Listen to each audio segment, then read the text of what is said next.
So we've seen it happen a ton of times. Time and time again, there have been high school basketball sensations that draw in a ton of hype through mixtapes that pull millions of views and exposure from media outlets like Ball's Life, Overtime, and others, only to fall short of their expectations as they enter higher levels of basketball. And it's not that players like this are trash, they just hit their ceiling too early or just did not properly develop. And it almost seemed like Mac McClung was becoming yet another example of this as he spent 2 years at the college level with just decent stats and earned no real interest from NBA scouts, especially as he withdrew from the 2020 NBA draft for that exact reason. But after transferring away from Georgetown to a more known D1 school in Texas Tech, he's not only putting up better numbers, but his overall game looks to have improved in several ways as his jumper is falling and his team is winning. And although it's still very early in the season, his performance up to this point is backing up the high praise he received about his work ethic when coming out of high school. And if he continues to play so well, I dare say I seriously do not doubt he could be a first rounder in the 2021 NBA draft, which I know is not what the title states. The title is an exaggeration, but even seeing Mac McClung as a 2021 first rounder is pretty bold since the 2021 draft class is very competitive, if you did not know. But no worries, because in this video I'm going to detail why I feel this is possible for Mac McClung. But before I go any further, what's good YouTube, plug speaks back with a vid. If you are new, subscribe. If you feel McClung can make it big, sub up. I post some quality basketball content 2 to 3 times a week, and we're trying to hit 2K subs and beyond, so I'd appreciate it. But back to the vid though.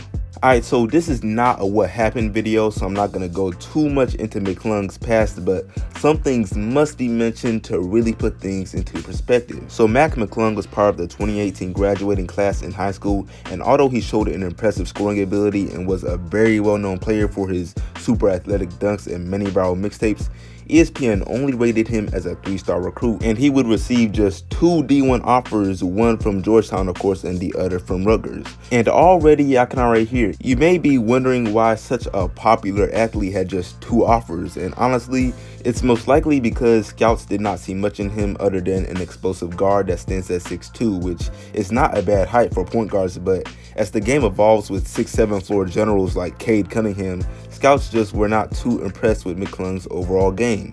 Not to mention that, yes, popularity helps as far as exposure, but it does not really faze scouts at all when it comes to rating. Otherwise, guys like Julian Newman would have offers from Duke, UNC, Kentucky, and more, but we know that's just not the case. But yeah, like I was saying about Mac McClung, he did not have many D1 offers, but he did earn a few and would commit to Georgetown. And as harsh as it sounds, his play at Georgetown kind of made his lack of offers make more sense since his stats were pretty mediocre in his first 2 seasons at Georgetown, because he averaged just 14 points per game, 3 rebounds, and 2 assists on 39% shooting from the field and 30% shooting from 3. And I know these stats are not terrible by any means, but when you're a point guard at a somewhat small D1 school, numbers like these certainly do not help your case at all. And it's a good thing he withdrew from the recent NBA draft, because an ability to shoot the ball is basically mandatory in the NBA today since the guard position alone is so competitive, and he probably would have went undrafted if he stayed committed. But although his play at Georgetown was not really NBA worthy, it was enough to cause other D1 schools to become interested in him, as several D1 schools including Wake Forest, Memphis, Auburn, Arkansas, Texas Tech of course, and some others all gave McClung offers when he announced he plans to transfer. And now as McClung has played 4 games in total with Texas Tech, he's playing at a level that is bound to grow his interest in the minds of NBA scouts. And I say this because over this 4-game stretch in which his team has gone 3-1, McClung is averaging 18.5 points per game, 3 assists, and 2 rebounds. And I know to some this may not sound all that impressive since his scoring average seems like the only number to have really taken a leap, but that's not really the case because his shooting efficiency right now is far better than it has ever been, as he's shooting 53% from the field and 40% from 3. I mean, McClung is literally turning one of his biggest weaknesses of an inconsistent perimeter ability into one of his best attributes as a player. And I don't expect him to keep a 53% field goal percentage and a 40% 3-point percentage over the course of the season, but even if his field goal percentage drops to around 45% and then his 3-point percentage drops to around 38% but stays around 40%, that would still be a huge improvement. Moreover, I mentioned earlier that Texas Tech was better for him since Georgetown is a smaller, less known D1 school, but it's also because Texas Tech plays more competitive schools such as the Kansas Jayhawks and the Oklahoma Sooners. And this factor of performing well against higher competition is something I believe will serve Mac McClung well in his hopes of becoming an NBA player. But moving on, I want to talk about what those around Mac McClung are saying about his mindset right now. He's an aggressive player and we want him to be aggressive.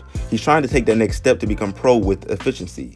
And if you ask me, McClung's coach saying all this is a great sign, as it shows a sense of belief in that he is comfortable offering McClung the green light as the first scoring option on the team, which is very important when a player is trying to make noise for themselves. And for those that may think McClung's window to be taken seriously by NBA scouts is smaller or closed because he's a third-year player in college, I'll admit the window is smaller, but it is far from being closed. And I say this because not all high-profile D1 players are meant to be one and done, obviously. Sometimes more development is necessary because when players bet on themselves thinking they already have what it takes to play at the next level, they often go undrafted. And on top of this, there are many examples of nice players in the league today that took their time in college. They did not rush it, like Stephen Curry, Damian Lillard, Kemba Walker, or more recently, Buddy Hield. And no, that's not to make the wild statement that Mac McClung will be as great as those players. I'm just bringing up situations in which spending more than 1 year in college helped players become better.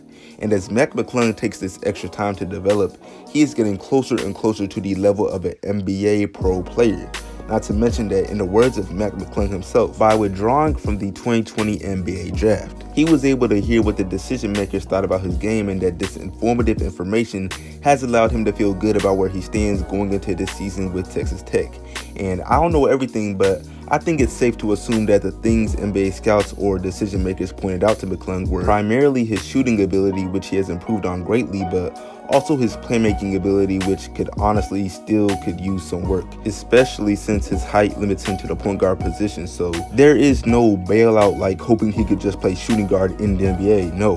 So yeah, he'll need to average more than just 2 assists, but this is an area I expect him to improve on with not that much trouble, because as long as he continues to be a scoring threat, the amount of defensive attention given to him will rise, and then there will be more openings for his teammates to score the ball, which means more assists for him. But yeah, man, I'm about to wrap this video up, but before I do, I know if this video does well, then it'll probably be a ton of people claiming that I'm just overhyping this guy, or that we've seen this story before with it ending in a player still not living up to expectations. But this particular situation with McClung just feels different, and the fact that he transferred schools just helps his case. I mean, last year, Georgetown went 15-17 for the season, and when you average just 16 points per game on 39% shooting from the field like he did last year, your interest is not going to be that high in the eyes of NBA scouts. It just won't.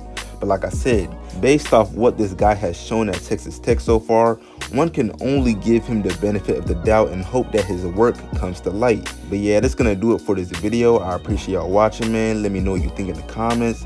Let me know what you think of McClung's NBA chances down below. Maybe you think this early start is a fluke. Maybe you think he's becoming a star at the college level. Let me know, but we'll really just have to see. Anyway, like this sub if new, share all of that, and I'm out. I'll see you on the next one.